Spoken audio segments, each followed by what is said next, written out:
எல்லாருக்குமே வந்து ரொம்ப ரொம்ப நன்றி. ஃபர்ஸ்ட் ஆஃப் ஆல் ஏன்னா நீங்கள் இல்லாமல் வந்து எங்களோட வளர்ச்சி வந்து எங்கேயுமே பெருசாக இருக்க போகிறதில்ல. ஏன்னா நீங்கள் தான் வந்து முக்கியமான பெருமக்கள், எங்களோட வளர்ச்சிக்கு முக்கியமாக பங்கு வகிக்கிற பங்குதாரர்கள் நீங்கள் எல்லாருமே தான். உங்கள் எல்லாருக்கும் முதல்ல நன்றி. ஸோ என்னோடய பேர் வந்து உதய் பிரகாஷ் யூபிஆர். ஸோ என்னோட என்ன என்ன ஒர்க் பண்ணுறேன்னு பார்த்தீங்கன்னா மியூசிக் கம்போசராக வந்து இந்த இண்டஸ்ட்ரியில் இருக்கேன். ஒரு 15 இயர்ஸாக வந்து இந்த கம்போசராக இந்த இடத்துக்கு வரணும் அப்படின்னு ஒரு 15 இயர்ஸாக வந்து முயற்சி பண்ணிகிட்டு இருக்கேன். ஒரு நடுத்தட்டு மக்களில் சேர்ந்த ஒரு பையன் தான் நானும். ஏன் அப்படி சொல்கிறேன் அப்படின்னு பார்த்தீங்கன்னா, நம்ம குடும்பம் வந்து அடுத்த வேலை சாப்பாட்டுக்கு வந்து ரொம்ப கஷ்டப்படுற மாதிரியான ஒரு சுற்றுச்சூழலான ஒரு வாழ்க்கையில் தான் நம்மளோட வாழ்க்கை முறை இருந்துட்டும் இருக்குது. இந்த இடத்துக்கு நம்ம வர்றதுக்கு நிறைய உழைப்பு போடுறதான ஒரு முக்கியமான ஒரு கட்டம் இருந்தது. ஏன் அப்படி சொல்கிறேன்னா, நம்ம இனிஷியலாக என்னோடய லைஃப் கெரியரை ஸ்டார்ட் பண்ணும்போது நான் சிங்கராக தான் ஸ்டார்ட் பண்ணிட்டேன். ஸோ எனக்கு வந்து மிகப்பெரிய ப்ளேபேக் சிங்கர் ஆகணும், என்னோடய கெரியரில் வந்து நிறைய பாடல்கள் என்னோடய குரலில் ஒலிக்கணும் அப்படின்னு இண்டஸ்ட்ரிக்குள்ளே வந்தவங்க தான் அஃப்கோர்ஸ் நம்ம எஸ்பிபி சாரோட நிறைய பாடல்கள் கேட்டிருப்போம். அவரோட பாடல்களில் கேட்டு வளர்ந்த ஒரு ஆளாக தான் நான் இந்த இண்டஸ்ட்ரிக்குள்ளே வந்தேன். ஸ்டார்ட் பண்ணும்பொழுது என்னோடய கெரியரை ஸ்டார்ட் பண்ணும்பொழுது வெறும் 50 ரூபா தான் என்னோடய ஒரு நாள் வருமானம், ஒரு நாள் சேல்ரி. ஏன்னா அன்றைக்கி வந்து நமக்கு வந்து இந்த மாதிரி வாய்ப்புகள் நிறைய அமைக்கப்படலை. அன்றைக்கி நம்ம இந்த மாதிரி கச்சேரிகளில் பாடும்பொழுது வந்து பார்த்திங்கன்னா இந்த ஸ்பீக்கர் தூக்குறதுக்கு, அதுக்கப்புறம் வந்து இந்த குட்டி குட்டியாக ஏதாச்சும் ஹெல்ப் பண்ணுறதுக்கு மட்டும்தான் நம்மளோட கெரியர் இருந்துட்டு இருந்தது. அதுக்கப்புறம் வந்து மேடைகள் அமைவதற்கு ரொம்ப கஷ்டமாக இருந்தது அந்த டைமில். ஸோ அப்போ வந்து யாராவது ஒருத்தர் வரமாட்டாங்க, அன்றைக்கி அவங்களால மீட் பண்ண முடியாது, அவங்களால பாட முடியாதுன்ற கட்டத்தில் மட்டும்தான் நம்ம பாடுறதுக்கு உண்டான வாய்ப்புகள் நமக்கு கிடைச்சது. ஸோ அன்றைக்கி ஆரம்பித்து அதுக்கப்புறம் வந்து கொஞ்சம் கொஞ்சமாக மேடைகள் எனக்கு நானே அமைச்சிக்கிட்டு அந்த ஒரு மேடைகள்லையும் பாடி, அதுக்கப்புறம் வந்து அங்கே பார்த்தாமல் அதுக்கப்புறம் நம்மளோட கெரியரில் வேறு ஏதாவது ஒன்று புதுசாக சாதிக்கணும் அப்படின்னு நிறைய ரியாலிட்டி ஷோஸ்லாம் வந்து நான் அட்டன் பண்ணேன். தமிழில் இருக்கக்கூடிய சேனல்களில் மெஜாரிட்டி சேனல் ரியாலிட்டி ஷோவில் நான் பாடியிருக்கேன். அதில் முதல் ரவுண்ட்லேயே வந்து வெளியே கூட அனுப்பிடுவாங்க, நீங்கள் வேண்டாம் போங்க அப்படின்னு. நிறைய தோல்விகள் கண்டிப்பாக இருக்குது வாழ்க்கையில். அந்த தோல்விகளை தாண்டி நிறைய ரியாலிட்டி ஷோவில் நம்ம முன்னாடியும் வந்திருக்கோம், அந்த ரியாலிட்டி ஷோவில் பாடியும் உள்ளே வந்திருக்கோம். ஒரு சில முக்கியமான ரியாலிட்டி ஷோவும் இருக்குது. அதுக்கப்புறம் வந்து இண்டஸ்ட்ரி நமக்கு ஒரு மேஜராக நம்மளோட ஃபோக்கஸ் என்னவாக இருந்தது அப்படின்னா ப்ளேபேக் சிங்கர் ஆகணும், நம்மளோட கெரியரில் ப்ளேபேக் சிங்கராக மாறணும் அப்படின்றது நம்மளோட ஃபோக்கஸ் இருந்தது. ஸோ ப்ளேபேக் சிங்கர் ஆகணும் அப்படின்னா அதுக்கு என்ன பண்ணணும்னா சினிமாவில் பாடணும் இல்லையா, அதுக்கான வாய்ப்புகளை தேடி அலைய ஆரம்பித்தோம். அந்த இடத்துல நிறைய பேரை நான் சந்திக்க முற்பட்ட டைம் அது. நிறைய பேரை போய் மீட் பண்ணினோம், டைரெக்டாக மீட் பண்ணினோம். நிறைய பேர் வந்து இன்றைக்கி பாடுவோம், நாளைக்கு பாடுவோம், நாளன்னைக்கு பாடுவோம் அப்படின்ற மாதிரி போயிட்டு இருந்தது. அதுக்கப்புறம் ஒரு சில வாய்ப்புகளும் அமைஞ்சது. அரௌண்ட் ஒரு 35 படம் வந்து நான் தமிழ், தெலுங்கு, மலையாளம், கன்னடம் 4 லாங்குவேஜ்லேயும் பாடியிருக்கேன். பாடல்கள் பாடியிருக்கேன். அதுக்கப்புறம் வந்து ஒரு சில விஷயங்கள் நமக்கு நடக்கும், ஆனால் கடைசியில் நடக்கலை அப்படின்னும் போது நமக்கு ஒரு வருத்தம் வரும் இல்லையா, அந்த வருத்தத்தில் உருவானது தான் அந்த கம்போசிங். ஸோ நமக்கான வாய்ப்புகளை நம்மளே தேடிக்கலாம், நம்ம பாடணும், நம்ம பாடுறதுக்கு நம்ம என்ன பண்ணணும் அப்படின்னா நம்மளே வந்து கம்போஸ் பண்ணால் நம்ம பாட முடியும் இல்லையா, அந்த மாதிரி ஒரு விஷயத்துக்காக தான் அந்த கம்போசிங் அப்படிங்கிற ஆஸ்பெக்ட் வந்து லைஃப்குள்ளே வந்தது. ஸோ நிறைய இப்போ புதுசாக எக்ஸ்ப்ளோர் பண்ண ஆரம்பித்தேன். நிறைய பேரை போய் மீட் பண்ணி அவங்ககிட்ட இருந்து தெரிஞ்சுக்கிட்டு, ஒரு சிலர் கேட்டாலும் நமக்கு சொல்ல மாட்டாங்க இல்லையா, உங்களுக்கு இதெல்லாம் சொல்லித்தர முடியாது அப்படின்னு. அவங்க பக்கத்துலலாம் போய் உட்காந்து பார்த்து என்ன பண்ணுறாங்க ஏது பண்ணுறாங்க அப்படின்னு நம்மளா தெரிஞ்சுக்கிட்டு அந்த மாதிரி உருவான விஷயம்தான் வந்து மியூசிக் டைரக்ஷன். ஸோ இன்றைக்கி வந்து இப்போது அட் ப்ரெசென்ட் இங்கே நான் உட்காந்துருக்கிறது என்னோடய படத்தோட ரிலீஸ்க்காக வேண்டி தான். 12th அன்றைக்கி December 12 என்னோடய படம் ரிலீஸ் ஆகுது, மகாசேனா. இந்த படத்தில் வந்து நான் மியூசிக் கம்போசராக வந்து ஒர்க் பண்ணியிருக்கேன். இந்த இடத்துக்கு வர்றதுக்கு அப்படின்றது நம்மளோட ஃபேமிலி பார்த்திங்கன்னா என்னோடய பேரண்ட் வந்து சிங்கிள் பேரண்ட், என்னோட அம்மா மட்டும்தான் எனக்கு. ஸோ நானும் என் தம்பி, என்னோடய அம்மா, தாத்தா, பாட்டி அப்படின்னு 6 பேர் சேர்ந்த குடும்பம் நாங்கள் இருந்தது ஒரு குடிசை மாற்று வாரியம் பகுதியில் தான் நாங்கள் இருந்தோம். எங்களோட வாழ்வாதாரம் அவ்வளோதான் இருந்தது. அம்மா வேலைக்கு போனால் மட்டும்தான் அடுத்த வேலை சாப்பாடு குடும்பத்துக்கு அப்படின்ற ஒரு கட்டம் தான் எங்களோட கட்டம். ஏன்னா அன்னைக்கு காலகட்டங்களில் எங்களுக்கு யாரும் உதவவும் இல்லை, எங்களை வந்து சொந்தக்காரங்களே சொல்கிறேன், ரிலேட்டிவ்ஸ் சொல்கிறேன், நிறைய பேர் ஒதுக்கவும் செஞ்சாங்க.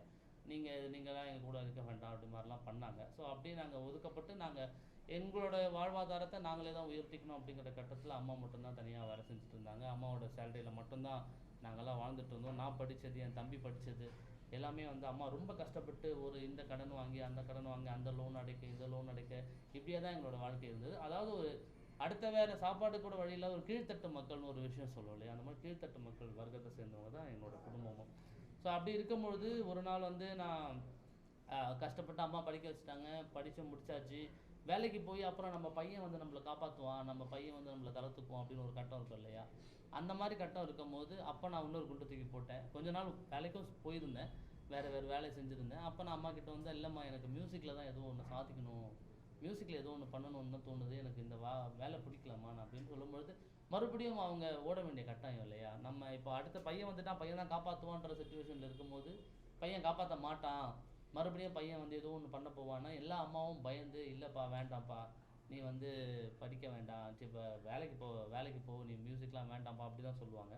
ஆனால் அன்றைக்கி என்னோடய அம்மா சொன்னது, உனக்கு இதில் தான் சந்தோஷம், உனக்கு வாழ்க்கையில் சந்தோஷம் வரும், இதில் நீ என்னைக்காவது ஒரு நாள் சாதிப்பேன்னு உனக்கு தைரியம் நம்பிக்கை இருந்தால் நீ அதையே போப்பா, சாகிற வரைக்கும் அம்மா நான் பார்த்துக்கிறேன் முடிஞ்ச வரைக்கும் அப்படின்னு சொல்லிட்டு அம்மா தான் சம்பாதிக்க ஆரம்பித்தாங்க. அன்றைக்கி ஓட ஆரம்பித்த அந்த பெண்மணி இன்னும் ஓடிட்டு தான் இருக்காங்க. நம்ம ஏன்னா நம்மளுக்கு எப்போ இது அமையும், எப்போ கரெக்டான இடத்துல நம்ம வந்து சேருவோம் அப்படின்றது நமக்கு எதுவுமே தெரியாது இல்லையா? அந்த மாதிரி கட்டத்தில் இருக்கும்போது அம்மா தான் கம்ப்ளீட்டாக எல்லாத்தையுமே பார்த்துக்கிட்டாங்க. இன்ன வரைக்கும் அம்மா தான் பார்த்துக்கிறாங்க. அம்மாவுக்கு அப்புறம் வந்து பார்த்திங்கன்னா என் தம்பி ஏதாவது ஒரு நல்ல ஒரு குடும்பம் இருந்தால் மட்டும்தான் வந்து ஒரு விஷயத்தை சாதிக்க முடியும் அப்படின்னு ஒரு ஒரு ஒத்துழைப்பு இருக்கணும் இல்லையா, குடும்பத்தோட ஒத்துழைப்பு. அந்த மாதிரி வந்து அம்மாவுக்கு அப்புறம் வந்து எனக்கு தம்பி இளையவன் 6 வயசு சின்னவன் என்னோட. அவர் அதுக்கப்புறம் படிப்பு முடிச்சுட்டு அவர் அதுக்கப்புறம் அம்மா நான் பார்த்துக்கிறேன், அண்ணனை வந்து நீ ப்ரெஷர் பண்ணாத, அண்ணனை வந்து எதுவும் பண்ணாத, அண்ணன் ஏதோ சாதிக்கணும்னு நினைக்கிறான், அவன் சாதிக்கட்டும், மிச்சத்தை நான் பார்த்துக்கிறேன் அப்படின்ட்டு அவன் கொஞ்ச நாள் அவனோட இதை வந்து பார்த்துக்க ஆரம்பித்தான். ஸோ அவனோட கட்டமும் அவனும் வந்து இதுக்கு வந்து பெரிய கான்ட்ரிபியூட் பண்ணியிருக்கான். அதை தாண்டி வந்து என்னோடய ஒய்ஃப், என் ஒய்ஃப் இல்லாமல் இன்றைக்கி அவங்க தான் வந்து கம்ப்ளீட்டாக ஃபேமிலியை ரன் பண்ணிகிட்ருக்காங்க. ஏன்னா நம்ம இதை பொறுத்த வரைக்கும் வந்து நம்ம எப்போ சம்பாதிப்போம், எப்படி சம்பாதிப்போன்ற அஷூரன்ஸ் நமக்கு கிடையாது. நம்ம இன்றைக்கி திடீர்னு நல்லா சம்பாதிப்போம், அடுத்த நாள் சம்பாதிக்க மாட்டோம், அதுக்கப்புறம் ஒன்றுமே இருக்காது. ஸோ இப்போ குடும்பத்தை மாதம் குடும்பத்தை ரன் பண்ணுறதுக்குன்னு ஒரு விஷயம் வேணும் இல்லையா? அந்த மாதிரி விஷயம் எல்லாம் நம்ம கண்டிப்பாக குடும்பத்தை பார்க்க முடியாது. நம்மளோட வருமானத்தை நம்பி எதையுமே குடும்பத்துக்காக முயற்சி பண்ணவும் முடியாது. ஸோ அப்படி இருக்கும்போது நமக்கு பக்கத்தில் இருக்க ஒரு சப்போர்ட்னு ஒன்று இருக்கு இல்லையா? அந்த சப்போர்ட் ரொம்ப இம்பார்ட்டண்ட். அது இன்றைக்கி என்னோடய ஒய்ஃப் அவங்க வந்து அதை வந்து கம்ப்ளீட்டாக பண்ணிக்கிறாங்க. அண்ட் அதை தாண்டி வந்து நம்ம அதாவது நான் வாழ்க்கையில் என்ன சேர்த்து வச்சுருக்கணும் இல்லையோ, நல்ல மனுஷங்களை என்னை சுற்றி சேர்த்து வச்சுருக்குது உங்களை மாதிரி எல்லாரும் மாதிரியும். ஸோ எப்படி அதை சொல்ல வரேன்னா, எனக்கு ஒருத்தர் வந்து ஒரு நாள் வந்து என்னை வந்து நாங்கள் அப்போ தான் வந்து மீட் பண்ணும்போது லைஃப்பில் நீ முன்னேறணும்னா உனக்கு என்ன வேணும் அப்படின்னு. எனக்கு வந்து ஸ்டுடியோ ஒன்று வைக்கணும்னு ரொம்ப ஆசை. அதுக்கான செலவுகள் 25 லட்சம், 26 லட்சம், 30 லட்ச ரூபாய் இன்றைக்கி ஒரு இல்லாமல் ஒரு ஸ்டுடியோ, நல்ல ஸ்டுடியோ வைக்க முடியாது. ஸோ அந்த மாதிரி இருக்கும்போது நல்ல ஒரு ஸ்டுடியோ வந்து கன்ஸ்ட்ரக்ட் வைக்கணும்னு ஒரு ஆசை இருந்தப்போ அவர் என்கிட்ட கேட்டார், உனக்கு என்ன வேணும்னு. நான் ஒரு ஸ்டுடியோ வைக்கணும்னு ஆசைப்பட்றேன். அப்போ ஸ்டுடியோ வைக்கணும்னா அதுக்கு என்ன செலவாகணும், இவ்வளோ செலவாகும், இதெல்லாம் பண்ண வேண்டி இருக்கும் அப்படின்னு. ஸோ ஸ்டுடியோ வச்சா வாழ்க்கையில் நீ முன்னேறிட முடியுமா அப்படின்னா, முன்னேற முடியும், கண்டிப்பாக முன்னேற முடியும். டைம் எடுக்கும், ஆனால் கண்டிப்பாக ஒரு நாள் சாதிச்சிடுவேன் அப்படிங்கிற விஷயம் வந்து அவர்கிட்ட நான் சொன்னேன். அன்றைக்கி அவர் வந்து அவர் கையில் இருந்த காசு, அவர் சுற்றி இருந்த மக்களோட காசு கேட்டு, எனக்காக நிறைய பேர்கிட்ட போய் கேட்டு, நிறைய பேர்கிட்ட வந்து கேட்டுன்றதை தாண்டி நிறைய பேர்கிட்ட கெஞ்சி, இந்த மாதிரி நாங்கள் ஒன்று பண்ணுறோம், ஒரு விஷயம் இவருக்காக நாங்கள் ஒரு விஷயம் பண்ணணும்னு ஆசைப்பட்றோம், அந்த விஷயத்து இதுவாக இருக்கணும் அப்படின்னு ஒரு ஸ்டுடியோ வந்து எனக்கு அமைச்சு கொடுத்தாரு. அவரோட பேர் நாகேஸ்வர். இவர் தான் அவர் என் பக்கத்தில் தான் உட்காந்துருக்காரு. ஸோ இன்றைக்கி அவரும் இந்த இடத்துல என் பக்கத்தில் இருக்கணும்னு நான் ரொம்ப ஆசைப்பட்டேன். அதனால தான் நீங்கள் உட்காருங்க. ஏன்னா அவரோட முகமும் வந்து தெரியணும். ஏன்னா ஒருத்தர் வளர்றாரு அப்படின்னா அவருக்கு பின்னாடி வந்து ஒரு உந்துதல் இல்லாமல் யாருமே வளர முடியாதுங்க. யாராவது ஒருத்தர் சப்போர்ட் பண்ணணும் இல்லையா? ஒன்று ஃபேமிலி சைட்லேருந்து சப்போர்ட் பண்ணணும், இல்லைனா வந்து ஃப்ரெண்ட்ஸ் சைட்லேருந்து சப்போர்ட் பண்ணணும், இல்லைனா வந்து நமக்கு வெல் விஷர்ஸ் அவங்களாம் சப்போர்ட் பண்ணணும். அண்ட் இதெல்லாம் தாண்டி ஒட்டுமொத்தமாக ஒரு சப்போர்ட்டிவான ஒரு சர்க்கிளே நமக்கு இருக்குது அப்படிங்கிறது கடவுள் கொடுத்த வரமாக தான் நான் பார்க்குறேன். அந்த மாதிரி வரம் தான் இவரும் எனக்கு. ஸோ இன்றைக்கி நீங்கள் இங்கே உட்காந்துருக்க ஸ்டுடியோவும் வந்து என்னோட ஸ்டுடியோ தான். மடிப்பாக்கத்தில் இன்னொரு ஸ்டுடியோ, எங்களோட ஸ்டுடியோ ஒன்று இருக்குது. அந்த ஸ்டுடியோ தான் நாங்கள் மெயினாக கன்ஸ்ட்ரக்ட் பண்ணினோம். அந்த ஸ்டுடியோவில் தான் இந்த மகாசேனா படமும் வந்து நடந்திருக்கு. ஸோ மக்கள் நீங்கள் தான் எல்லாருக்கிட்டையும் இதை வந்து கொண்டு போய் சேர்க்கணும். ஏன்னா எங்களை மாதிரி வளரும் கலைஞர்களுக்கு வாய்ப்புகள் கிடைக்கிறது அப்படிங்கிறது இன்றைக்கி வந்து ரொம்ப கஷ்டமான ஒரு விஷயமா இருக்குங்க.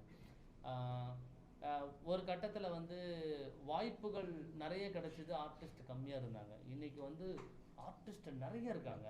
நீங்கள் இப்போ என்னைய மாதிரி வந்து இடத்துக்காக ஒரு ஆப்பர்ச்சுனிட்டிக்காக வெயிட் பண்ணுற எத்தனையோ music composers, singers, dancers, artist, நீங்கள் எவ்வளோ சொன்னாங்க, actress, directors, art directors, stunt டைரக்டர்ஸ்னு எவ்வளோ பேர் நம்ம இந்த டிபார்ட்மெண்ட்டில், எல்லா டிபார்ட்மெண்ட்லேயுமே வந்து திறமை நிறைய இருக்குது. ஆனால் அது வெளிக்கொண்டு வரதுக்கான ஒரு வழி இல்லை. ஸோ அந்த வழி எப்போ வரும் அப்படின்னா அது நமக்கு தெரியல. நம்ம கெஸ் பண்ணவும் முடியல. ஏன்னா இப்போ ஒரு ஒரு கம்பெனியில், கார்ப்பரேட் கம்பெனியில் வேலை செய்கிறோம் அப்படின்னா அடுத்த ஒரு 5 வருஷத்தில் நான் வந்து ஒரு பொசிஷனுக்கு போயிடுவேன் அப்படின்னு நம்மளால் ஒரு நம்பகத்தன்மையாக ஒரு விஷயம் சொல்ல முடியும். ஆனால் இங்கே அது எப்போ நடக்கும், எப்படி நடக்கும், எப்போ கொண்டு வர முடியும், எப்படி கொண்டு வர முடியுன்ற அந்த இது வந்து யாருக்குமே தெரியல. ஸோ முயற்சிகளுக்காக போராடிட்டு இருக்கோம், அந்த வாய்ப்புகளுக்காக போராடிட்டு இருக்கோம். வாய்ப்புகள் கிடைச்சதுன்னா மட்டும்தான் எங்களோட திறமைகளையும் வந்து வெளியே கொண்டு வந்து காட்ட முடியும். ஸோ நீங்கள் எல்லாரும் தான் அந்த திறமையை, அந்த வாய்ப்புகளை எங்களுக்கு உருவாக்கி கொடுக்கணும். மக்கள் வந்து 12ஆம் தேதி டிசம்பர் வந்து படத்தை பார்க்கணும். இந்த படத்தை ஃபஸ்ட்டு சொல்லணும் அப்படின்னா மகாசேனா எப்படி அமைஞ்சது அப்படின்னா, இதுக்கு முன்னாடி வந்து ராக்கதன்னு ஒரு படத்தில் நான் பாடியிருந்தேன். அந்த படத்தில் 4 பாட்டு, அந்த பாட்டு நம்ம ரியாஸ் கான் சார், அந்த அந்த வம்சிகிருஷ்ணன், நிறைய லீட் கேஸ்டிங் அந்த படத்தில் இருக்காங்க. அவங்க தான் வந்து இந்த அவங்களோட ரெண்டாவது படம் தான் இந்த படமும். ஸோ டைரக்டர் பேர் வந்து தினேஷ் கலைச்செல்வன். இந்த பேர் வந்து அடுத்த கொஞ்ச நாள் வந்து தமிழ் இண்டஸ்ட்ரியில் அந்த பெருசாக ஒழிக்கக்கூடிய ஒரு பேராக கண்டிப்பாக இருக்கும். ஏன் அப்படின்னா அவரோட தாட் ப்ராசஸ், அவரோட கதைக்களம் எல்லாமே அந்த மாதிரி அமைச்சிருக்காரு. அவ்வளோ திறமையான ஒரு கலைஞர். அவருக்கும் இதே நிலைமை தான், அவருக்கும் அந்த ஆரம்ப கட்ட பிரச்சனைகள் தான் எல்லாருக்கும்.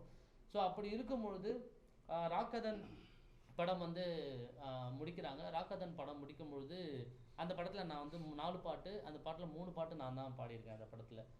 அது வந்து படத்துக்கு மியூசிக் பண்ணவர் வந்து பிரவீன்குமார் அப்படின்னு, அவருக்கு அது ஃபஸ்ட்டு படம். அதுக்கு முன்னாடி மேதகு பண்ண 2வது படம், ராக்காதன் வந்து 2வது படம் அவருக்கு. அப்போ அவர் வந்து இந்த படத்துக்கு தான் ஃபஸ்ட்டு அவர் தான் மியூசிக் டைரக்டராக கமிட் ஆகியிருந்தார். 2 பாட்டோட டியூன் மட்டும் கம்போஸ் பண்ணிவிட்டு ஒரு தவிர்க்க முடியாத ஒரு சுச்சுவேஷனில் அவர் இறந்துட்டார். அவர் passed away, Praveenkumar passed away. அதுக்கப்புறம் வந்து டைரக்டர் நிறைய மியூசிக் கம்போசர்ஸ் கிட்ட போயிருக்காங்க. ஏன்னா 2 பாட்டுக்கு இது பண்ணியாச்சு, டியூன் கம்போஸ் பண்ணியாச்சு, ரஃப் டியூன் கம்போஸ் பண்ணியாச்சு, அதை வச்சு ஷூட்டும் முடிச்சாச்சு. இப்போ ஃபர்தராக அந்த மியூசிக்கில் ஒர்க் பண்ணியே ஆகணும், அண்ட் கம்ப்ளீட் பிஜிஎம் ஃபுல்லாகவே ஒர்க் பண்ணணும் அப்படிங்கிற ஒரு கட்டம் இருக்கும்போது நிறைய இடத்துல தேடி இருக்காரு. யாரும் வந்து அப்கமிங் மியூசிக் கம்போசர் பண்ணதுன்னா நான் எடுத்துக்க மாட்டேன் அப்படின்னு சொல்லி நிறைய இருந்திருக்கு. அண்ட் அதை தாண்டி வந்து அவர் ரொம்ப நாள் இதுக்கே வெயிட் பண்ணியிருக்காரு. நிறைய ப்ராப்ளமும் ஆயிருக்கு இந்த ஃபினான்ஷியலி அவருக்கு. ஏன்னா அஃப்கோர்ஸ் படம் முடிக்கணும் இல்லையா, சீக்கிரமாக முடிச்சாகணும், அந்த கட்டமும் இருந்திருக்கு. அப்போ ஒரு நாள் வந்து அவருடைய எண்ணத்தில் வந்து பிரவீன் வந்து என் பேரை சொன்னதாகவும், அவர் அதை வச்சு தான் என்கிட்ட வந்ததாகவும் வந்து அவர் என்கிட்ட சொன்னார். ஸோ ஒரு நல்ல நண்பன் வந்து உயிரோடு இருக்கும்பொழுது, அவர் இருக்கும் பொழுது என்னை நிறைய படங்களில் அவரோட 4 படம் பண்ணியிருக்காரு. 4 படத்துலேயுமே வந்து மேக்ஸிமம் சாங் நான் தான் பாடியிருக்கேன். ஸோ அப்படி இருக்கும்போது ஒரு பாடல்களாம் சிங்கராகவும் என்னை அவர் நிறைய யூஸ் பண்ணியிருக்காரு. அவர் இப்போ இறந்ததுக்கப்புறம் என்னை மியூசிக் டைரக்டராகவும் மாற்றிட்டார்.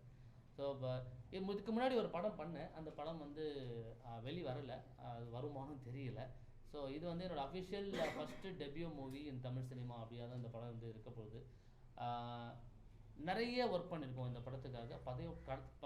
கம்ப்ளீட் கதையோட தளம் வந்து ரொம்ப அழகான ஒரு பிளாட், கம்ப்ளீட் ஒரு பிளாட். நீங்கள் பார்ப்பீங்க, படம் பார்ப்பீங்க. எல்லாருமே அவ்வளோ உழைச்சிருக்காங்க. நம்ம இப்போ விமல் சார், ஸ்ருஷ்டி மேம், அப்புறம் வந்து Mahima Gupta, Kabir Singh sir, Yogi Babu sir, John Vijay sir, இந்த மாதிரி பெரிய முக்கியமான நட்சத்திர பட்டாளங்கள் இந்த படத்தில் வந்து இருக்காங்க. நிறைய ஒர்க் பண்ணியிருக்காங்க. கம்ப்ளீட் ஷூட் ஃபுல்லாக வந்து பார்த்திங்கன்னா இந்த டீப் ஃபாரஸ்ட்குள்ளே தான் வந்து ஷூட் பண்ணியிருக்காங்க. இந்த கூடலூர் தாண்டி அப்புறம் வயநாடு, வாகமன், இந்த மாதிரி முக்கியமான இடங்கள்ல தான் கம்ப்ளீட்டாக ஷூட் பண்ணியிருக்காங்க. எல்லாமே வந்து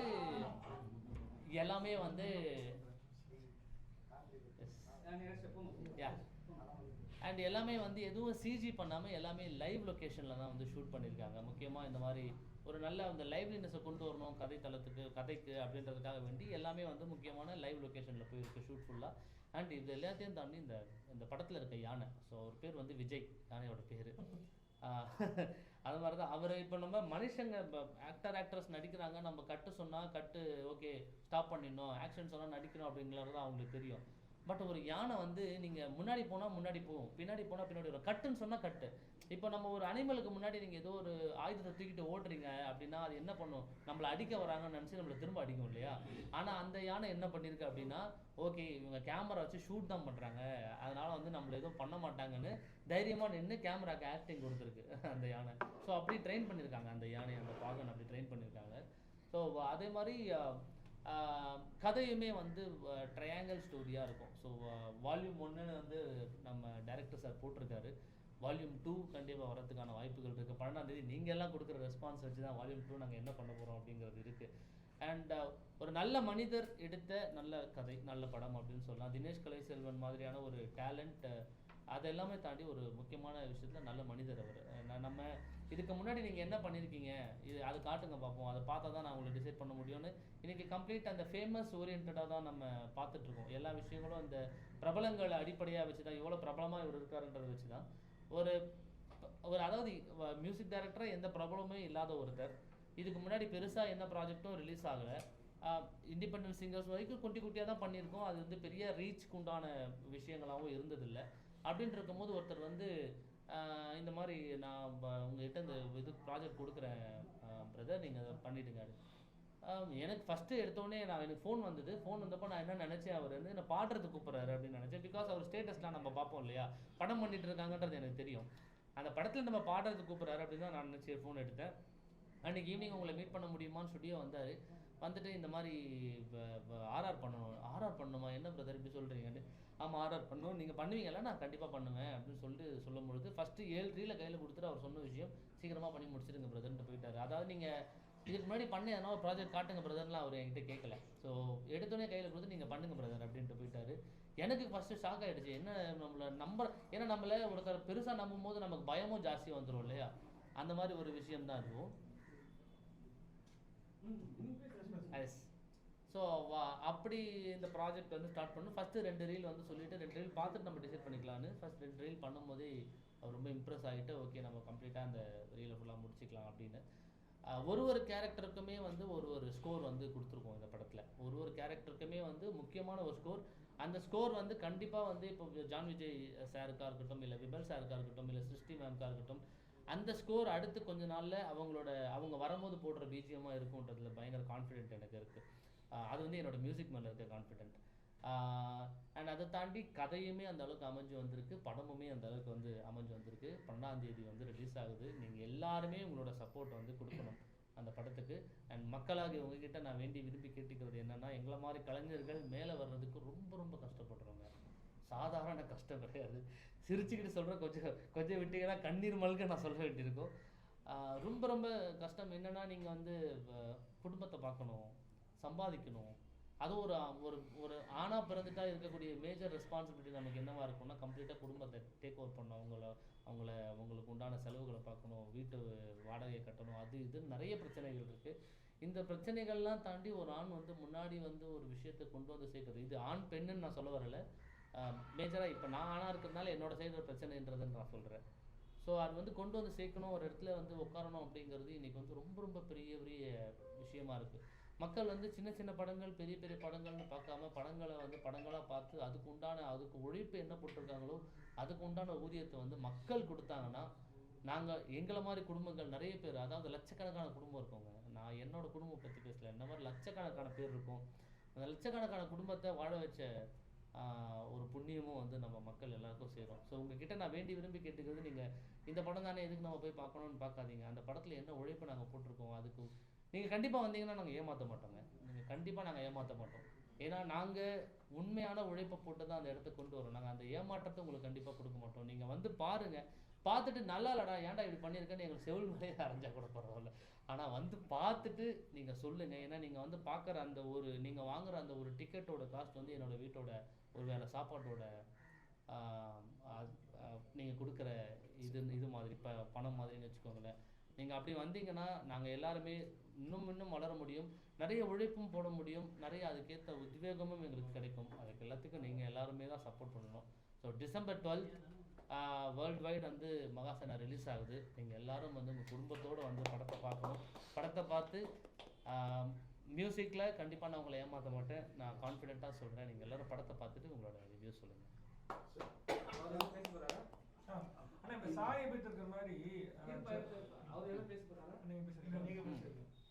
நான் சொல்லணும்னு நினைக்கிறது ஒரே ஒரு விஷயந்தான். இப்போது உதய் சொன்னபடி டேலண்ட் எங்கே இருக்கோ அது வந்து கண்டிப்பாக வளரணும். அவர் கேட்க வந்த அந்த கான்டெக்ஸ்ட் அதுதான் நான் நினைக்கிறேன். இன்றைக்கி வந்து வாய்ப்புகளே யார் பாப்புலராக இருக்காங்களோ அவங்களுக்கு தான் போய் சேருது. அந்த பாப்புலாரிட்டிக்கு இன்றைக்கி வேல்யூ எல்லாம் போயிடுச்சு. ஏன்னா திடீர்னு ஸ்க்ரீனில் வந்து ஒரு இன்ஸ்டாகிராமில் பேன்னு ஒரு நடிப்பை போட்டு, நான் பெரிய நடிப்பு பேர் சொன்னாலே உங்களுக்கு தெரியும் யாருன்னு, ஏதாவது உசுரை கொடுத்து ஒரு கம்போஸ் பண்ணி அவ்வளோ அழகாக பாடி 20-25 வருஷமாக அந்த குரல் வளத்தை வளர்த்துக்கிட்டு பாடுறவனோட வீடியோ இன்றைக்கி வந்து வைரல் ஆகிறது கிடையாது. பைத்தியக்கார மாதிரி வந்து நின்றுன்னு இஷ்டத்துக்கு பண்ணிவிட்டு நான் இவன் பேரை சாப்பிட்றேன், ஏக்கு வந்து ஆப்பிள் சாப்பிட்ற, எண்ணுக்கு வந்து நேத்தி வச்ச சோறை சாப்பிட்ற, இவங்கள தான் இன்றைக்கி வந்து பாராட்டுற உலகம் இது. ஆக்சுவலாக இது வந்து நல்ல ஒரு ட்ரெண்டே கிடையாது, டு பி வெரி ஆனஸ்ட்டு. ஏற்கனவே ஆர்டிஃபிஷியல் இன்டெலிஜென்ஸ்னு ஒன்று வந்து நம்ம வேலையெல்லாம் சாப்பிட்டுக்கிட்டு இருக்கு. இது தாண்டி இந்த மாதிரி 4 பைத்தியங்க வேறு அலைஞ்சிக்கிட்டு இருக்காங்க. அண்ட் அவங்களுக்கு கிடைக்கிற ஃபோக்கஸ் வந்து நெஜோன் டேலண்ட்ஸுக்கு போய் சேர்றது இல்லைங்கிறது ஆனஸ்ட்டாக சொல்கிறேன். நான் பயப்படவே வேணாம், எனக்கு வைத்தறிச்சலாக இருக்குது. ஏன்னா எவ்வளோ வாட்டி நான் உதயோட பியூட்டிஃபுல்லான சாங்ஸ்லாம் வந்து இன்ஸ்டாகிராமில் போட்டு பார்த்துருக்குறேன். நான் அனுப்பும் 1000 பேருக்கு, நான் அமிச்ச 1000 பேர் கூட பார்க்க மாட்டான், அந்த வியூ 1000 கூட வராது, 500 600. அவ்வளோ அழகாக பாடுவான். எங்களோட டீமில் எல்லாருக்குமே ஒரே ஒரு எண்ணம் தான் இருக்கும், இவ்வளோ டேலண்ட் இருக்கு, ஏன் இன்னும் வெளில வரல அப்படிங்கிற ஒரே ஒரு எண்ணம் தான். அவன் சொன்ன ஒரு விஷயம், நாங்கள் ஹெல்ப் பண்ணோம் அப்படின்னு ஒன்றுமே கிடையாது. ஆனஸ்ட்டாக நான் சொல்கிறேன், எனக்கு அவன் கூட பிறந்த தம்பி இல்லை, ஆனால் கூடவே இருக்க போகிற தம்பி லைஃப் ஃபுல்லாக, அவ்வளோதான். ஸோ அந்த ஒரு ஃபீலிங் எனக்கு அந்த வந்து 2020 தான் மீட் பண்ணோம், அப்போவே வந்துடுச்சு. என்னால் முடிஞ்சது, நான் என்கிட்ட நான் ஒன்றும் பெரிய பணக்காரெலாம் கிடையாதுங்க. அவன் சொன்னதில் வந்து அவ்வளோ ஏழையாக குடும்பம் இல்லைனாலும் நாங்களும் ஒன்றும் பெரிய அப்படியே வசதி இருக்கிற குடும்பம்லாம் இல்லை. சத்தியமாக இந்த ஸ்டுடியோஸ்லாம் அமைச்சது வந்து கடன் வாங்கி தான், அதுக்கு இன்னி வரைக்கும் நாங்கள் வட்டி பே பண்ணிகிட்டு இருக்கோம். என்ன ப்ரைவேட் லிமிடெட் கம்பெனியாக அதை ரெஜிஸ்டர் பண்ணதுனால அந்த வட்டிக்கு பேர் மட்டும் வேறு, டிபென்ச்சர் இன்ட்ரெஸ்ட்டுன்னு பேர், அவ்வளோதான் வித்தியாசம். ஆனால் ஒரு முக்கியமான சந்தோஷம் என்னென்னா, கடைசியில் எல்லா கனவுகளும் ஒரு நாளைக்கு மெய்ப்படும் இல்லை, அது ஆரம்பிச்சிருக்குன்ற நம்பிக்கை எங்களுக்கு கண்டிப்பாக இருக்குது. அவர் சொன்னது தான் நானுமே சொல்கிறேன். உண்மையான டேலண்ட்ஸை தயவு செஞ்சு வளர்த்து விடுங்க. இந்த ஃபேக்கு திடீர்னு ஓவர் நைட்டில் பாப்புலர் ஆகிறவன் அவன்லாம் மிஞ்சி போனால் 4 மாதம் 5 மாதம் 6 மாதம் இருப்பான், அப்புறம் இன்னும் வந்துடுவான். உண்மையான டேலண்ட் தான் லைஃப் லாங் இருக்கும், அதை வளர்த்து விடுங்க. கேரண்டீடாக சொல்கிறேன், ஒரு ஜென்ரல் ஆடியன்ஸாக அமேசிங் டேலண்ட் உதய் மாதிரி நிறைய பேர் இருக்காங்க இன்னும், அவங்க எல்லாரும் வரணுங்கிறது தான் என்னோட ஆசை. சார் உதய் சார், சொந்த கதை கதையெல்லாம் உருப்பமாக சொன்னீங்க. நான் மகாஸ்தானாவே முதல் படத்துலேயே திரட்டிட்டு வரீங்க, அது இதுதான் உங்களுக்கு வெளியே போகிற முதல் படம். ஆமாங்க. இதை எப்படி பார்க்குறீங்க? இந்த மாதிரி நண்பர்கள் தான் காரணமா? அப்புறம் அதே மாதிரி இந்த படத்தில் வந்து ஏற்கனவே ஒரு மியூசிக்கில் தான் உங்களுக்கு வாய்ப்பு கொடுத்த பாடம் இருந்தாருங்க, அதில் 2 சாங் பண்ணியிருந்தாருங்க, அந்த சாங் இருக்கா படத்தில்? ஆமாங்க, அந்த பாட்டும் படத்தில் மொத்தம் வந்து படத்தில் 3 பாடல் இருக்குங்க. 3 பாடல் இருக்குது. 3 பாடலோட டியூனுமே வந்து பிரவீன் தான் பண்ணியிருக்காரு. ஸோ அவருக்கு நான் இப்போ நம்ம ஆடியோ லான்ச்சில் கூட நான் பண்ண விஷயம் அதுதான். நான் பாடுறதுக்கு முன்னாடி இந்த பாட்டை நான் ட்ரிபியூட் பண்ணுறேன் பிரவீனுக்கு அப்படின்னு சொல்லிட்டு. அண்ட் ஒரு ஃப்ரெஷ் மியூசிக் டைரக்டர் வரும்போது இன்னொரு மியூசிக் டைரக்டர் இருக்காரு அப்படின்னா நமக்கு அந்த வாய்ப்புகள் நம்ம பேர் பெருசாக வெளியே வராதோ அப்படின்ற பயம் இருக்கும் இல்லையா, அந்த பயம் எனக்கு இல்லை. ஏன்னா அவர் என்னோட க்ளோஸ் ஃப்ரெண்டு. அவர் இறக்கும்பொழுது நான் அவருக்கு பெருசாக எதுவும் என்னால் பண்ண முடியல. இந்த ஒரு படம் வந்து அவரோட பாடல் வச்சு நான் பண்ணும்பொழுது அவருக்கு அது பெரிய, அவர் எங்கே இருந்தாலும் அதை பார்த்து சந்தோஷப்படுவாருன்ற ஒரு ஒரு ஒரு சந்தோஷம் எனக்கு இருக்குது. அதனால தான் வந்து ஃபஸ்ட்டு இப்போ நீங்கள் பேனரில் பார்த்தீங்கன்னாலும் ஃபஸ்ட்டு அவர் பேர் தான் மியூசிக்கு ஏ பிரவீன் குமார்னு போட்டிருக்கோம். பேக்ரவுண்ட் ஸ்கோர்னு போட்டு தான் என் பேர் பெற்றிருக்கோம். பாடல்களும் நான் அரேஞ்ச்மெண்ட்ஸ் ஃபுல்லாக நான் பண்ணினேன். ஆமாம், பேக்ரவுண்ட் ஸ்கோர் ஃபுல்லாக நான் பண்ணினேன். பாடல்களும் நிறைய அரேஞ்ச்மெண்ட்ஸ் நான் தான் பண்ணினேன். ஆனால் அவர் பேர் கண்டிப்பாக அவர் பேர் இருக்கணும் அப்படின்றதுனால நாங்கள் ரொம்ப கான்ஃபிடென்ட்டாக இதுவாக வச்சுருக்கோம். அந்த பாட்டோட டியூன் வந்து கம்போஸ் பண்ணது, ஆமாம், அது கம்போஸ் பண்ணது நம்ம அவர் பிரவீன் குமார் தான் அந்த பாட்டோட இனிஷியல் கம்போஸ் பண்ணியிருக்காரு. சந்தோஷமாக பாடலாம் சார். யார் இங்கு வாழணும், யார் இங்கு மாலனும், யார் என்று யாரிடம் யார் கேட்பது, யார் ஆசையாகினும் யார் திசையாகினும் அவன் ஆசை நெஞ்சிலே யார் ஏற்பது, யாழீஸ்வரா யாழீஸ்வரா யாவுக்குமே நீஸ்வரா, சேனாவன் சேயோனவன் சேரும் இடம் யாழி சிவன், யார் இங்கு வாழணும், யார் இங்கு மாலனும், யார் என்று யாரிடம் யார் கேட்பது. ஸோ இந்த பாட்டை வந்து பாடினவர் வந்து நம்ம வி மகாலிங்கம் அண்ணா தான் வந்து பாடியிருக்காரு அந்த பாட்டை. இதை டியூன் கம்போஸ் பண்ணது வந்து பிரவீன் வந்து கம்ப்ளீட்டாக கம்போஸ் பண்ணியிருக்கேன். இதுக்கு அரேஞ்ச்மெண்ட்ஸ் ஃபுல்லாக மட்டும் தான் நான் சப்போர்ட் பண்ணியிருக்கேன். இந்த பாட்டு பாடிருக்கீங்க, நான் யூடியூப்ல ப்ரொடியூஸ் பண்ணிக்கலாமா?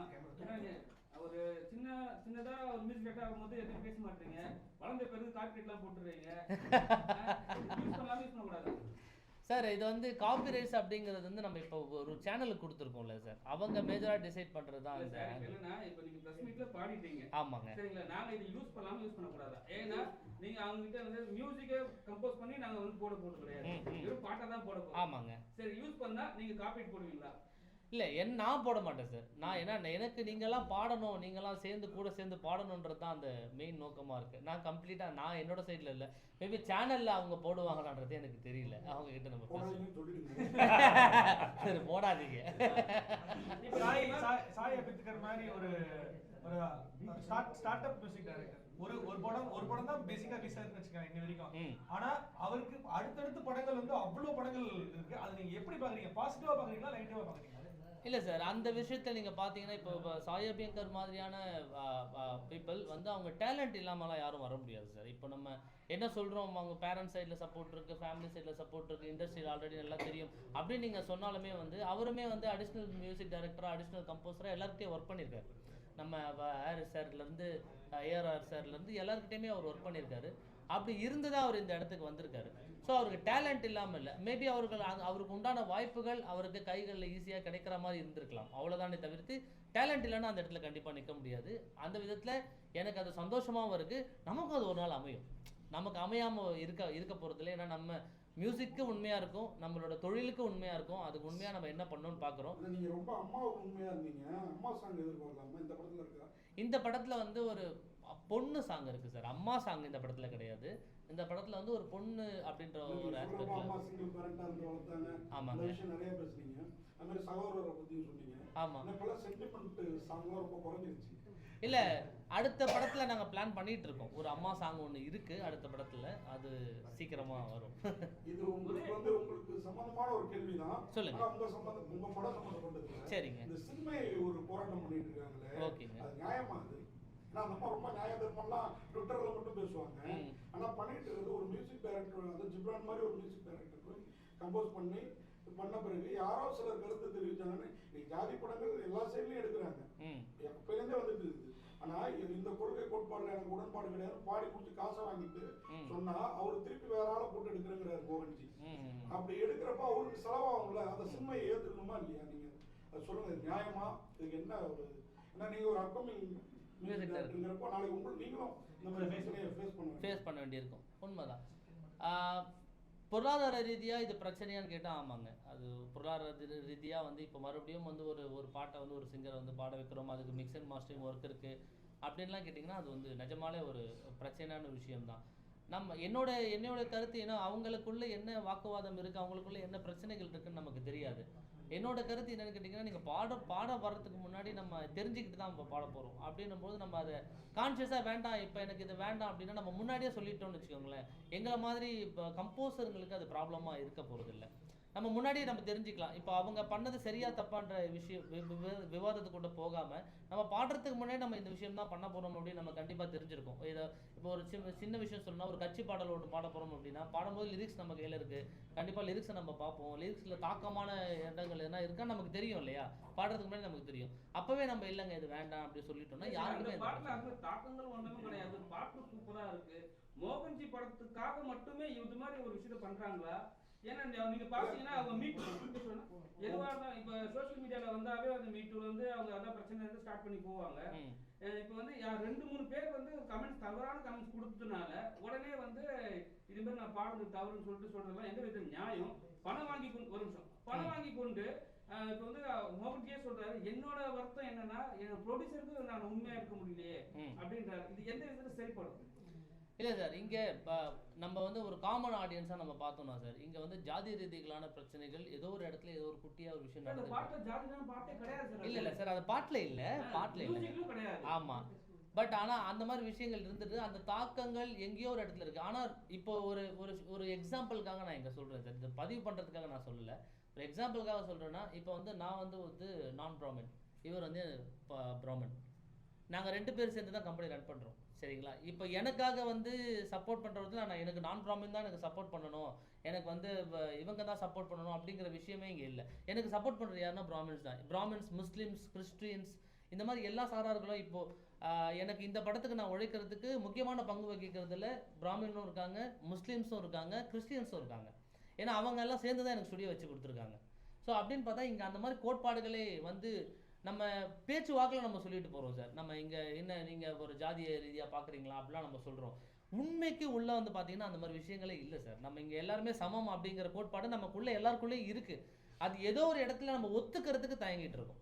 நம்ம அதை ஒத்துக்காம நம்ம அதை கன்ஃபர்ம் பண்ணிட்டோம்னு வச்சுக்கோங்களேன், ஆமாங்க அப்படிலாம் ஒன்றும் இல்லைங்க, நாங்கள் 2 பேர் ஃப்ரெண்ட்ஸ் தாங்க, ஒரு முஸ்லீம் ஃப்ரெண்ட்ஸும் ஒரு இந்து ஃப்ரெண்டும் வந்து நல்ல பெஸ்ட் ஃப்ரெண்ட்ஸாக இருக்காங்க. இது வரைக்கும் நம்ம பார்த்த நிறைய விஷயங்கள்ல இருக்குது. நம்ம புராண கதைகளில் பார்க்குற ஐயப்ப சாமிக்கு இவர் பாபா சாமி இருக்க மாதிரி, ராகவேந்திர சுவாமிக்கு வந்து ஒரு முஸ்லீம் வந்து இருக்க மாதிரி நிறைய நட்புகள் கூட நம்ம புராண கதைகள்லையுமே இருக்குது. ஸோ இங்கே ஜாதிய ரீதிகளான கோட்பாடுகள் நம்மளை தக்க வச்சுக்கிறதுக்காக பண்ணுற விஷயமா தான் இருக்கே தவிர்த்து அது வந்து உண்மைக்கு உள்ளே இருக்கான்னு கேட்டிங்கன்னா அது இல்லைன்னா எனக்கு என்னோட இல்லை சார். நான் அவங்கள சொல்லலை சார், அதாவது நான் காமனாக சொல்லிட்டு இருக்கேன் சார், எல்லாருமே ஃப்ரெண்ட்ஸ் தான், எல்லாருமே சமம் தான் இங்கே அப்படிங்கிற கோட்பாடு தான் நான் நினைக்கிறேன். நிறைய இந்து கடவுளை பற்றி பாட்டு பாடியிருக்கேன், எனக்கு எம்மதமும் சமுதாயம் எனக்கு எல்லாரும் பார்க்குறாங்க அப்படின்றாரு. அப்போ ஒரு மோகன்ஜி ஜாதி படமே எடுத்திருந்தாலும் இப்போ பாரஞ்சித்து மாரி செல்வராஜ் எல்லாம் அந்த படம் தான் எடுக்கிறாங்க. இவங்க ஒரு குறிப்பிட்ட சமூகத்திற்கு எடுக்கிறாங்க, அவங்க எடுக்கிறாங்க. நீ ரெண்டாவது மோகன்ஜியை பற்றி நோன்னு ஒரு இதுதாங்கிறத அவருடைய வலைதளம் எல்லாமே தெரியும். சின்மயி இந்த வலை இதுல வந்து பயங்கரமா இருக்காங்க. அப்போ தெரியாமலா போயிருப்பாங்க, இந்த படத்துக்கு தான் பாட போறோங்கிறது பாடிட்டு இன்னைக்கு 2 பேர் எதிர்ப்பு தெரிவிச்சோன்னு சொல்றது இவ்வளவு செலவு பண்ணி இப்போ நீங்க சொல்றீங்க போராடி வந்திருக்கோன்னு. அப்படிதான் ஜிப்ரான் வந்திருப்பாரு, அப்படிதான் மோகன்ஜி ஆமாங்க ஒரு க்ரௌட் ஃபண்ட்ல தான் எடுக்கிறது. அப்படிப்பட்டவருக்கு இந்த மாதிரி பாடி முடிச்சுட்டு பேசுறது தப்பு இல்லையா? நம்ம பண்ண தொழிலே மனம் வந்து நான் பாடின அத்தனை சாமி போட்ட தப்பு அப்படின்னு இப்ப சொன்னா அது எவ்வளவு தப்பா இருக்கும். அந்த மாதிரி தானே இருக்குது சினிமா சொல்றது. ஏன் கேட்கறேன்னா நீங்க ஒரு மியூசிக் டைரக்டர், நாளைக்கு உங்களுக்கு இல்ல அது வந்து பொருளாதார ரீதியா பண்ணிருக்க கூடாதுன்றது என்னோட கருத்தா இருக்கு சார். நான் பொருளாதார ரீதியா மட்டும் தான் பாக்குறேன், இந்த ஜாதிய ரீதியா நான் பார்க்கல. ஏன்னா வந்து ஒரு பாட்டை நம்ம பாடிட்டு மறுபடியும் அந்த பாட்டை மறுபடியும் எடுக்கிறது அப்படிங்கிறது இன்னைக்கு சாதாரண விஷயம் கிடையாது சார். நிறைய செலவுகள் இருக்குது, அதில் நிறைய அவங்க இன்வெஸ்ட் பண்ண வேண்டியிருக்கு. அண்ட் ஒரு புதுசாக வளர ஒரு இசையமைப்பாளர்னு வச்சுக்கோங்களேன், அவருக்கு அது எவ்வளோ பெரிய டாஸ்க்காக இருக்கும். ஏன்னா எங்களுக்கு வந்து பட்ஜெட்டு நீங்கள் பெருசாக கொடுக்கப்படுறது கிடையாது சார். அதாவது நீங்கள் நம்ம இப்போ வரும்போது நம்ம இப்போ பேர் சொல்ல பெரிய பெயர் சொல்கிற மியூசிக் டைரக்டருக்குலாம் வந்து நீங்கள் என்ன பட்ஜெட் கோட் பண்ணாலும் அவங்க வந்து நம்ம கொடுக்கறதுக்கு தயாராக இருப்பாங்க. புதுசாக வளர்ந்து வர ஒருத்தருக்கு வந்து நீங்கள் இதுதான் பட்ஜெட் அப்படின்னா அந்த பட்ஜெட்குள்ளே நம்ம என்ன பண்ண முடியும் அப்படிங்கிறது தான் பார்க்கணும். இப்போ இந்த மாதிரி விஷயங்கள் எங்களுக்கு நடந்ததுன்னா ரொம்ப கஷ்டமாக தான் இருக்கும். நான் பொருளாதார ரீதியாக தான் பார்க்குறேன். அண்ணன் கேட்டாங்கன்னா நீங்கள் சுற்றுறீங்க சார், அதுவே வேண்டாம், நான் தெளிவாக ஒரு விஷயம் சொல்லிடுறேன். இல்ல சார், சின்மயி கூட நீங்க இணைந்து பயணிப்பீங்களா? உங்க படத்துல பாட்டு பாடுவீங்களா? ஏன்னா இந்த பிரச்சனை உங்களுக்கு மட்டும் வராது, மற்ற எல்லாருமே வரும். பாட்டு பாடு வைப்பீங்களா வைக்க மாட்டீங்களா? சார் அவங்க குரல் ரீதியா சொல்றேன் சார். நான் நீங்க மறுபடியும் என்ன ஒரு விஷயத்துக்கு தள்ளுறீங்க, நான் ரொம்ப கான்சியஸா இருக்கேன். நான் அவங்க குரல் ரீதியா தொழில் ரீதியா சொல்றேன் சார். தொழில் ரீதியா அவங்க வந்து ஒரு எக்ஸ்ட்ராடினரி சிங்கர் சார். அவங்களோட குரல் வளம் அந்த மாதிரி ஒரு குரல் வளம் அவங்களே நடந்துக்கல சார். அதே மாதிரி தான் இளையராஜாவும் போட்டோ கூட போட வேணான்றாரு. நாங்க என்ன கேட்ட கேள்வி என்னன்னா, நீங்க தெளிவான பதில் சொல்லிடுங்க, உங்களுக்கு பிடிச்சிருக்கு இல்ல அவ்வளவுதான். இதை நான் அவங்ககிட்ட எப்படி சொல்றது சார்? இப்போ எனக்கு படத்துக்கு அவங்க குரல் தேவை அப்படிங்கிற ஒரு கட்டாயம் இருக்குமோ நான் கண்டிப்பா அவங்களோட ஒர்க் பயணிக்கிறதுக்கு வைரமுத்து விஷயத்திலுமே அவர் என்னைக்கோ ஏதோ ஒன்று பண்ணார் அப்படின்னு சொல்லி கல்யாணத்துல போய் மாப்பிள்ளையும் பொண்ணு காலில் விழுந்து ஆசீர்வாதம் வாங்கிட்டு அவர் கொடுத்த கிஃப்டை வாங்கிட்டு வந்துட்டு அதுக்கப்புறம் பல வருஷம் கழிச்சு ஒரு கருத்தை தெரிவிக்கிறாங்க. அப்ப இப்போ குரல் நல்லா இருக்கு அப்படிங்கிறதுக்காக ஒரு ஒரு சரியில்லாத நபருக்கு தொடர்ந்து நம்ம வாய்ப்பு கொடுத்தோம்னா அவங்க மேல போயிட்டே இருப்பாங்களா? அப்புறம் இந்த மாதிரி பிரச்சனைகள் வரும்ல.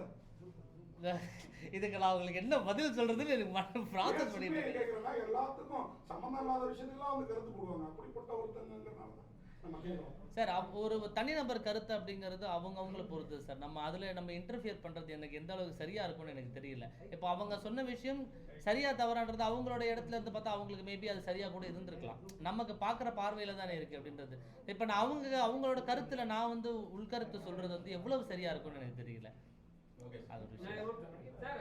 டிசம்பர் 12th ரிலீஸ், என்ன காரணம் அது யார் ஃபிக்ஸ் பண்ணா 12th? ஏன்னா அன்னைக்கு வந்து ரஜினி பர்த்டே, சரிங்களா? டோட்டலாவே வந்து ரஜினி வைபா தான் இருக்கு அன்னைக்கு உங்க படம் ரிலீஸ் ஆகும்னா எந்த அளவு ஏற்படும் சார்? நாங்க இன்னைக்கு தலைவரோட ஃபேன் வந்து எல்லாருமே தலைவரோட ஃபேன் தான் சார். இங்க உட்காந்துருக்க நாங்க எல்லாருமே தலைவரோட ஃபேன் தான். அன்னைக்கு தலைவர் படம் ரிலீஸ் ஆகலையே sir. Sir Padayappa rerelease sir, என்னோட படம் ஃபர்ஸ்ட் ரிலீஸ் சார். இது ஒரு மகாசனா அவ்வளோதான் சார்.